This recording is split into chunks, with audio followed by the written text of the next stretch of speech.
এই ধরনের অঙ্কে একটা পদ দেওয়া আছে এবং আর একটা পদের মান বার করতে হবে।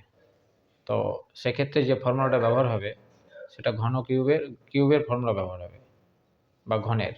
X square minus one by x equal to 2 হলে x to the power 6 minus one by x cube equal to কত, এটা বার করতে হবে। আমরা শুরু করি, এখান থেকে শুরু করব।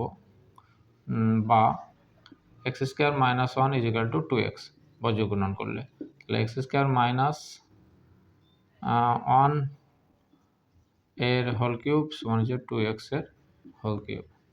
এখানে উভয় পক্ষের ঘন করে পাই।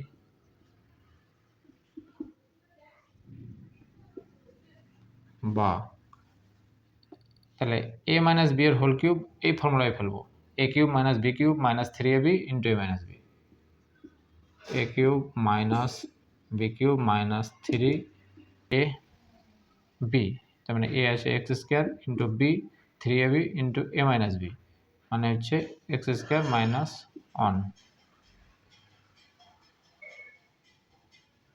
a minus b is equal to 8 2x এর হোল কিউব মানে 8x কিউব, বা x to the power 6 minus one minus 3x square into, এখানে মান বসিয়ে দেবো, x square minus one is equal to কত বলা আছে এই জায়গাটায় 2x আছে, তাহলে into 2x is equal to 8x cube, বা x to the power 6 minus one minus 3 2 6 x square আর এক্সে হয়ে যাবে এক্স কিউব, যে 8x কিউব, বা x to the power 6 minus one is equal to 8x cube.